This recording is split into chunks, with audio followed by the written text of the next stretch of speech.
Hello बच्चों, स्वागत है आपका आज की वीडियो में। जैसा कि आप सभी जानते हैं कि हमने क्लास 12 केमिस्ट्री में एक सीरीज शुरू की है और हम सॉल्यूशन चैप्टर पढ़ रहे थे। इससे पहले इसकी 3 वीडियो आ चुकी है और आप लोगों के समक्ष आज चौथी वीडियो है जिसमें हम आगे कुछ टॉपिक्स करेंगे। तो चलते हैं वीडियो में। तो आज बेटा हमारे पास ये लास्ट 100 इकाई है नॉर्मल था। आज हमें ये करना है, इसको समझेंगे। सबसे पहले बच्चे हम ना इसमें कुछ चीजें समझ लेते हैं, जैसे तुल्यांकी भार। तुल्यांकी भार है। तो तुल्यांकी भार क्या होता है हमें ये समझना है। तो तुल्यांकी भार होता है बेटा अणुभार। अणुभार बटे एक्स ले लेते हैं कोई टर्म।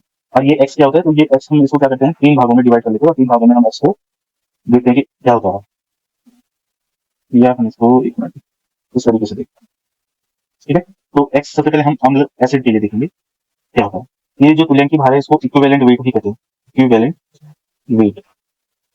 ठीक है, तो एसिड के लिए हम इसको देखेंगे। तो एसिड के लिए जो ये एक्स होता है इसको नाम दे देते हैं बेसिसिटी। और ये बेसिसिटी क्या होती है, number of hydrogen, number of H plus ion की बेसिसिटी होती है। जैसे हाइड्रोजन आयन ये डोनेट कर सकता है, वो अम्ल की बेसिसिटी होती है। जैसे HCl, तो HCl में बेटा ये हो जाता है हमारे पास 1, क्योंकि यहाँ पर एक हाइड्रोजन है। जैसे H2SO4 है तो उसमें ये हो जाता है 2, है ना। आप लोगों ने पढ़ा होगा 11th में। तो ये HCl 1 हो जाता है और यहाँ पे H2SO4 में 2 है। इसी तरीके से एज हार में हम देखते हैं, यह क्षार या हम इसको बेस कह लेते हैं। तो इसमें इसको हम नाम दे देते हैं एसिडिटी। तो इसको ये जो होता है ये नंबर ऑफ OH आयन होता है ना। तो जैसे NaOH, तो इसमें ये जो X हो जाएगा ये 1 हो जाएगा। जैसे CaOH का होल टॉइज, तो इसमें ये जो X हो जाता है ये 2 हो जाता है ना। इसी तरीके से हमारे पास कोई भी सॉल्ट है या लवण हम जिसको बोलते हैं वो है, तो हम यहाँ पर X को ले लेते हैं total positive charge. Total positive charge से हम उसको डिनोट कर लेते हैं, टोटल पॉजिटिव चार्ज। तो जैसे NaCl हो गया, NaCl में X हमारे पास हो जाएगा +1 यानी 1 हो जाएगा। और एक होता है CaCl2, तो ये X बराबर हो जाएगा +2, तो ये हमारे पास हो जाएगा 3। तो इस तरीके से हम इसको X को निकालते हैं। अच्छा, हम एक चीज और देख लेते हैं कि किसी के लिए हम तुल्यांकी भार निकाल कर देखते हैं, है ना। ठीक है, तो जैसे हमारे पास H2SO4 है तो इसका हमें इक्विवेलेंट वेट निकालना है। तो सबसे पहले हम इसका मॉलिक्यूलर वेट या अणुभार निकाल लेते हैं। तो 2 हाइड्रोजन है तो इसे 2 × 1, प्लस सल्फर है तो 32 और ऑक्सीजन 4 है तो 4 गुणा गया 16। ठीक है, तो 2 + 32 + 16 चौको 64। और इन सबको अगर हम जोड़ देंगे तो ये हो जाएगा हमारा 98। ये हमारा अणुभार है। और अगर हमें तुल्यांकी भार चाहिए तो तुल्यांकी भार बराबर हो जाता है, हो जाएगा 98/x कितना था 2, तो ये हो जाएगा 49। तो इसका तुल्यांकी भार जो आएगा हमारा 49 आएगा, है ना। अगर तुम HCl का देखना चाहो तो HCl का हो जाता है 1 + 35.5, ये इनके एटॉमिक वेट है। जैसे क्लोरीन का 35.5 है ना, तो ये हो जाएगा 36.5, ये इसका अणुभार हो गया, है ना। और अगर इसका तुल्यांकी भार अगर हम देखेंगे, तुल्यांकी भार, तो तुल्यांकी भार हो जाएगा इसका 36.5/1, तो यही आ जाएगा 36.5। ठीक है, तो इस तरीके से हम तुल्यांकी भार निकालते हैं। अभी आपको आगे जाके पता चलेगा कि ये हमारे लिए इंपॉर्टेंट क्यों है। उससे पहले एक चीज हम और देख लेते हैं कि ग्राम तुल्यांक, यहाँ पे टर्म आ रहा है ना ग्राम तुल्यांक। ये ग्राम तुल्यांक क्या होता है। तो जिस प्रकार से मोल है उसी प्रकार से ग्राम तुल्यांक होता है बेटा, ये भी पदार्थ की एक मात्रा है। तो इसको ग्राम तुल्यांकों की संख्या हम कैसे निकालते हैं वो हम देख लेते हैं। तो ग्राम तुल्यांकों की संख्या, तो ग्राम तुल्यांकों की संख्या बेटा हम कैसे निकालते हैं, दिया गया भार बटे तुल्यांकी। तो ये हमारा क्या कहलाता है, ग्राम तुल्यांकों की संख्या, है ना। तो इससे हम निकालेंगे दिया गया भाग बटे तुल्यांक के बाद, तो ये हम W लिखते हैं और इसको हम E से लिखते हैं, है ना। तो ये आप लोग याद रखेंगे। तो हम आगे बढ़ते हैं। अब हम आते हैं कि नॉर्मल का क्या होता है। तो जैसे हम कल देख रहे थे वैसे हम थोड़ा सा समझेंगे कि क्या होता है। जैसे हमारे पास ये कोई सॉल्यूशन है और इस सॉल्यूशन में हमारे पास 2 चीजें हैं, A + B, है। तो यहाँ पे जो विलेय है हमारे पास B है, जो विलेय सॉल्यूट है, उसमें हम ग्राम तुल्यांकों की संख्या देखते हैं, ग्राम तुल्यांकों की संख्या। ठीक है, इसमें हम देखते हैं ग्राम तुल्यांकों की संख्या। और ए से कोई मतलब नहीं है, हमें सीधा विलियन से पता है, मतलब रहता है यहाँ पर। तो ये विलियन का आयतन लीटर है ना। तो जैसे मोलरता में होता है वैसे नॉर्मलता में होता है। यहाँ पर हम विलियन का 1 लीटर देखते हैं, बाकी विलियन के हम मोल ना देखकर यहाँ पे ग्राम तुल्यांकों की संख्या देखते हैं। हम डेफिनेशन देख लेते हैं क्या होगी। तो किसी निश्चित ताप पर विलियन के 1 लीटर आयतन, ये मेन लाइन है यहाँ पर। विलियन के किसी निश्चित ताप पर विलियन के 1 लीटर में, यहाँ पे इस दोबारा विलियन को काटो, में उपस्थित विलेय पदार्थ के ग्राम तुल्यांकों की संख्या को उस विलियन की नॉर्मलता कहते हैं। और इसे हम एन से डिनोट करते हैं, कैपिटल एन से दर्शाया जाता है, दर्शाया जाता है। और एक चीज हम यहाँ पे ये लिखेंगे, इसका मात्रक डैश है, तो ये हम बाद में निकाल लेंगे। अब बच्चों हम सबसे पहले नॉर्मलता लिख लेते हैं कि नॉर्मलता क्या होती है। तो हमने लिखा नॉर्मलता इक्वल टू विलेय के ग्राम तुल्यांकों की संख्या, विलेय के ग्राम तुल्यांकों की संख्या, ओके, ग्राम तुल्यांकों की संख्या। और नीचे हमारे पास आ जाएगा विलियन का आयतन, विलियन का आयतन, ठीक है, ये हमारा एक फॉर्मूला हो गया ना। और ये होना चाहिए लीटर में। तो हमारे पास एक फॉर्मूला तो ये हो गया। अगर हम सीधे सीधे इसको कभी सीधे सीधे आ गए तो उसके लिए ये भी इंपॉर्टेंट है, ठीक है।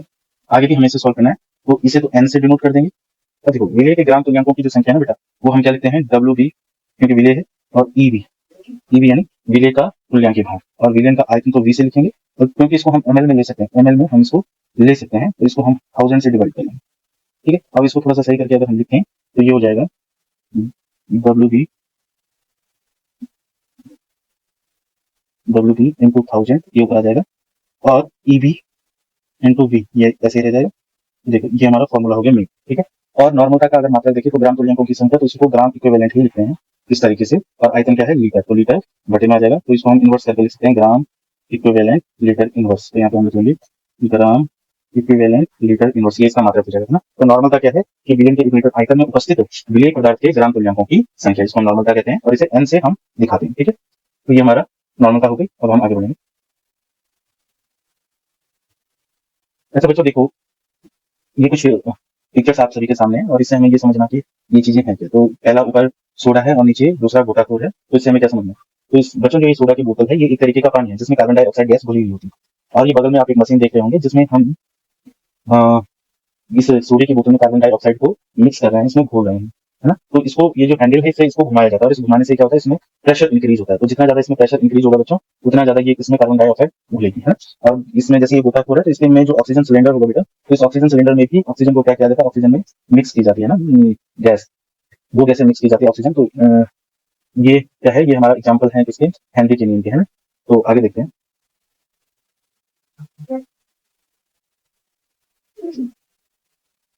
तो बच्चों हमारे पास अब क्या है, ये हेनरी के नियम है।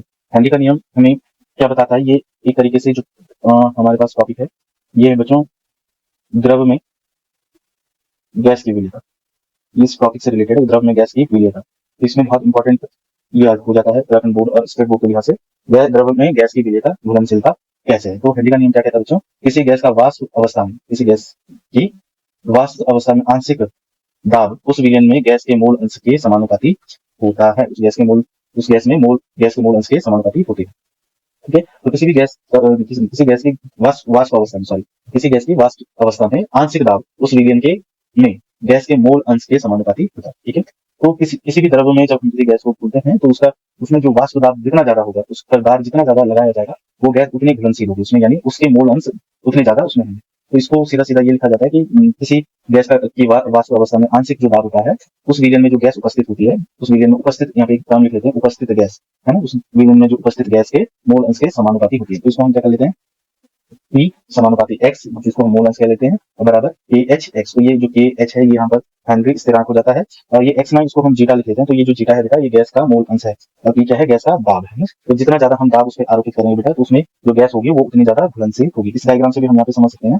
तो ये जो यहाँ पर इसके अंदर जितनी भी ये गैस के मॉलिक्यूल दिखाई दे रही है, ये घुलनशील है। तो हम यहाँ पर जैसे ही देखेंगे कि हमने दाब बढ़ाया, तो यहाँ पे ज्यादा से ज्यादा गैस क्या होगी, इसमें घुलनशील होगी, इसमें घुल गई, इसमें विलेयता इसकी बढ़ गई, है ना। तो ये हेनरी का नियम है, जिसमें हमें सिंपल ये रखना है कि किसी गैस का आंशिक वाष्प दाब विलयन में उपस्थित उसके मोल अंश के क्या होता है, समानुपाती होता है, ठीक है। तो ये याद रहेगा। ओके, आगे देखते हैं। तो यहाँ पे देखो बच्चों, ये बोर्ड के क्वेश्चन है हमारे पास। हेनरी का नियम लिखिए, देखो ये हमने अभी पढ़ा, निम्न पदों को परिभाषित कीजिए, मोल अंश हमने पढ़ा, और मोलरता हमने पढ़ी। तो इनमें हमें विद फॉर्मूला चीजें लिखनी है। तो ये आप लोगों का होमवर्क हो जाएगा कि आप लोग इनको लिखेंगे, है ना, जो हमने अभी तक करा उससे देखकर आप लोग करेंगे। तो ये जो प्रश्न ये बहुत इंपॉर्टेंट हो जाते हैं उत्तराखंड बोर्ड की दृष्टि से। उत्तराखंड बोर्ड में ये रिपीटेड, आप लोगों को जैसा बताया, रिपीटेड क्वेश्चन बहुत आते हैं स्टेट बोर्ड में, उत्तराखंड बोर्ड में, है ना। तो ये बहुत इंपॉर्टेंट हो जाएगा, आप लोग इसको प्रैक्टिस करेंगे तो बहुत। अगला जो हमारे पास है बेटा, वो राउल्ट का नियम है। जो राउल्ट का नियम बेटा हेनरी के नियम जैसा है, लेकिन ये द्रव की विलेयता को समझाता है हमारे पास, है ना। तो राउल्ट का नियम द्रव में द्रव की विलेयता को समझाता है। तो राउट का नियम क्या कहता है? किसी निश्चित ताप पर किसी विलयन में उपस्थित प्रत्येक वाष्पशील घटक का आंशिक वाष्प दाब उस घटक के मोल अंश के समानुपाती होता है। ठीक है, ठीक है। तो राउट का नियम क्या कहता है कि किसी निश्चित ताप पर किसी विलयन में उपस्थित प्रत्येक वाष्पशील घटक का आंशिक वाष्प दाब उस घटक के मोल अंश के समानुपाती होता है। यहाँ पर हमें दो चीजें समझनी है। दो चीजें क्या समझनी है कि एक तो वाष्पशील है, वाष्पशील घटक, ओके, और दूसरा है अवाष्पशील घटक, वाष्पशील घटक, ओके। वाष्पशील घटक होता है जिसको गर्म करने पर वो वाष्प में परिवर्तित हो जाए, इसलिए इसका जो वाष्प दाब होगा वो 0 के बराबर नहीं होगा, कुछ ना कुछ वाष्प दाब इसका होगा। लेकिन जो अवाष्पशील घटक होता है इसका वाष्प दाब क्या हो जाता है? शून्य हो जाता है, क्योंकि वो ना तो वाष्प में परिवर्तित नहीं होता है, और जब वाष्प में परिवर्तित नहीं होगा तो उसका वाष्प दाब क्या होगा? शून्य होगा। तो ये दो चीजें हम समझिए, वाष्पशील घटक मतलब उसका कुछ ना कुछ वाष्प दाब होगा, और अवाष्पशील घटक मतलब उसका कुछ भी वाष्प दाब नहीं होगा। ओके, अच्छा, यहाँ पर एक चीज देखो, इन्होंने बोला प्रत्येक वाष्पशील घटक का वाष्प दाब। तो इसको हम क्या करते हैं, इस राउट को नियम को हम दो भागों में बांट देते हैं। पहला जो ये राउट का नियम है ये है जब विलेय वाष्पशील, एक मिनट इसको थोड़ा सा लिखते हैं, विलेय तथा विलायक दोनों वाष्पशील। ओके, तो राउट का नियम ये पहला जो है ये किसके लिए, जब विलेय तथा विलायक दोनों वाष्पशील हो, तो तब हम क्या लिखेंगे, किसी एक निश्चित ताप पर किसी विलयन में उपस्थित प्रत्येक वाष्पशील घटक का आंशिक वाष्प दाब उस घटक के मोल अंश के समानुपाती होता है। तो इसमें हम कैसे लिखते हैं, माना माना एक विलयन में विलायक ए तथा विलेय बी उपस्थित है, हाँ, तथा इनके आंशिक वाष्प दाब क्रमशः ई ए तथा ई बी है, एवं इनके मोल अंश, है ना, इनके मोल अंश भी हम लिखेंगे, मोल अंश क्रमशः एक्स जीटा ए तथा जीटा बी है। अब देखो, इसको हमने समझना है कि हमने क्या कहा, क्या लिखा, समझ लेते हैं। थ्योरी मैंने सिर्फ इसलिए लिखा है ताकि आप लोगों को लिखने में आसानी। माना हमारे पास ए बी से दो विलयन बने, और मैंने क्या कहा कि इसका जो वाष्प दाब है वो पी ए है विलयन में, है ना, और इसके जो मोल अंश है वो क्या है, जीटा ए है। इसी तरीके से इसका जो वाष्प दाब पी बी है और इसका मोल अंश क्या है, जीटा बी। तो राउट के नियम से अगर हम इसको लिखेंगे तो क्या हो जाएगा, राउट के नियम से क्या होगा बेटा, पी ए बराबर क्या हो जाएगा, समानुपाती जीटा ए। तो राउट के नियम से बच्चों जो ये पी ए होगा ये समानुपाती होगा क्या, जीटा ए के, है ना, विलायक के लिए। और जब हम समानुपाती के साइन को हटाएंगे तो ये हो जाएगा पी नॉट ए जीटा ए। और जहां पी नॉट ए क्या है, पी नॉट है विलायक का शुद्ध वाष्प दाब, विलायक का शुद्ध अवस्था में वाष्प दाब, है ना। इसका अर्थ क्या है बच्चों, इसका अर्थ ये है जब विलायक से विलायक रहा होगा तब इसका वाष्प दाब क्या रहा होगा, पी नॉट ए। इसी प्रकार से ये हमारा समीकरण एक हो गया। इसी प्रकार से ई बी समानुपाती क्या होगा, जीटा बी के। और जब हम इस साइन को हटाएंगे तो ये क्या हो जाएगा, E B equal to E B naught zeta B. ये हमारा समीकरण 2 हो जाएगा बच्चों, है ना। और अगर हमको क्या लिखना है, और यहाँ पे ये भी लिखना है, क्या लिखना है, जहां ई बी नॉट क्या है, शुद्ध अवस्था में विलेय का वाष्प, आप लोगों को राइटिंग समझ में नहीं आ रही होगी, पर मैं जो बोल रहा हूँ उसको सुन सुन के आप समझ सकते हैं। तो पी नॉट बी क्या है, शुद्ध अवस्था में विलेय का वाष्प। तो ये समीकरण 2 भी हमने इसको लिख लिया। अब हम आगे बढ़ते हैं, थोड़ा सा रेडी आई। अच्छा देखो, अगर हमें विलयन का कुल वाष्प दाब निकालना है, विलयन का कुल वाष्प दाब, तो कुल वाष्प दाब क्या होगा, पी बराबर P A plus P B, है ना। और समीकरण 1 व 2 से पी ए तथा पी बी का मान रखने पर, है। ठीक है, तो इस समीकरण में हम क्या करेंगे, पी ए तथा पी बी का मान रखेंगे, तो ये आ जाएगा पी बराबर P naught A zeta A plus P naught B zeta B. तो ये समीकरण हो जाएगी राउट के नियम की इसके लिए जब दोनों विलायक और विलेय दोनों क्या हो हमारे पास वाष्पशील है ना। तो ये समझ में आ गया आप लोगों को, है ना, अच्छे से समझ में आ गया होगा कि हमारा जो राउट का नियम कहता है वो कहता है कि किसी भी प्रत्येक वाष्पशील घटक का आंशिक वाष्प दाब उसके मोल अंश के बराबर होता है। और यहाँ पर हम जो कांस्टेंट लेंगे वो क्या लेंगे, शुद्ध अवस्था में वाष्प दाब लेंगे, पी नॉट ए और पी नॉट बी। फिर इन दोनों को मर्ज करके ये समीकरण हमारे पास आती है। अब मैंने कहा कि वो सिर्फ वाष्पशील के लिए। अच्छा, अगर कंडीशन ये हो जाए कि जब विलेय अवाष्पशील अवाष्पशील। तो हम यहाँ पे लिखेंगे राउल्ट समीकरण से, तो क्या थी, P बराबर P not A zeta A plus P not B zeta B, है ना बेटा। तो हमको पता है कि P नॉट B क्या होता है, 0 होता है जब विलेय क्या हो, अवाष्पशील हो। जब विलेय क्या हो, अवाष्पशील हो। जब विलेय क्या हो, अवाष्पशील हो। जब विलेय अवाष्पशील हो तो क्या हो जाएगा बच्चों, ये जो P नॉट B है ये हमारा 0 हो जाता है। तो यहाँ पे इसको हम समीकरण 1 कह देते हैं और फिर हम यहाँ पे लिख सकते हैं कि समीकरण, या नहीं भी लिखते हैं तो कोई दिक्कत नहीं है, इसको रहने देते हैं, समीकरण नहीं लिखते हैं तो ये 0 हो जाएगा, तो हम सीधा सीधा लिख सकते हैं। तो से क्या हो जाएगा यहाँ पे, मतलब P बराबर क्या हो जाएगा, P not A zeta A, है ना। और इस जीटा A को अगर हम जीटा B के टर्म्स में लिखें हैं तो कैसे लिख सकते हैं, देखो हमें पता है कि zeta A plus zeta B बराबर 1, है ना, ठीक है।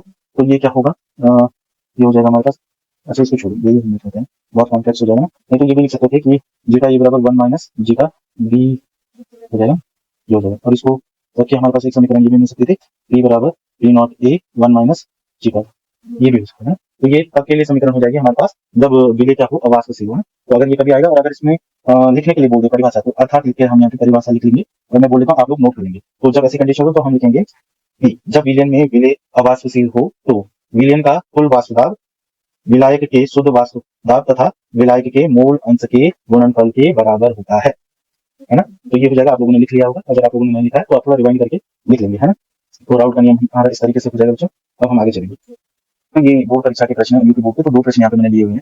राउल्ट का नियम लिखिए तथा इसकी व्युत्पत्ति कीजिए, ये हमने अभी करा है। दूसरा राउल्ट का नियम क्या है और इसकी 2 सीमाएं लिखिए। तो देखो राउल्ट का नियम क्या है ये तो हमने कर लिया, इसकी सीमाएं लिख लेते हैं बेटा, ये सीमाएं क्या है।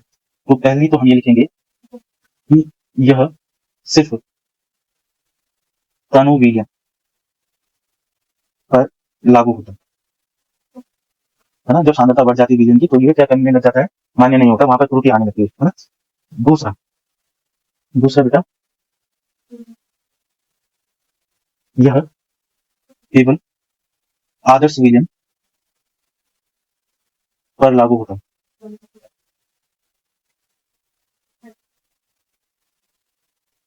अर्थात वास्तविक विलयन से विचलन प्रदर्शित करता है। तो ये हो जाएगा हमारा राउल्ट का नियम, ठीक है ना बच्चों। तो राउल्ट के नियम की 2 सीमाएं हो गई।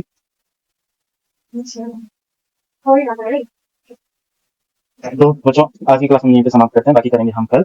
और आप लोगों को वीडियो अगर अच्छी लग रही है तो आप लाइक करेंगे, शेयर करेंगे, कमेंट में जरूर लिखेंगे। अगर आप लोगों को कोई कमी नजर आ रही है तो आप लोग उसको भी कमेंट में लिख सकते हैं ताकि हम अपने आप को इंप्रूव कर सकें। और आप लोगों से एक रिक्वेस्ट है कि आप अधिक से अधिक अपने दोस्तों में इस वीडियो को शेयर करेंगे ताकि हम लोगों को सपोर्ट मिल सके और हम आपके लिए अच्छे से अच्छा कंटेंट लाने की कोशिश करेंगे, फिर हमें मोटिवेशन मिलेगा। तो आप लोग जरूर से जरूर वीडियो को लाइक करेंगे, शेयर करेंगे, सब्सक्राइब करेंगे और अपने दोस्तों में इस वीडियो को शेयर करेंगे। धन्यवाद।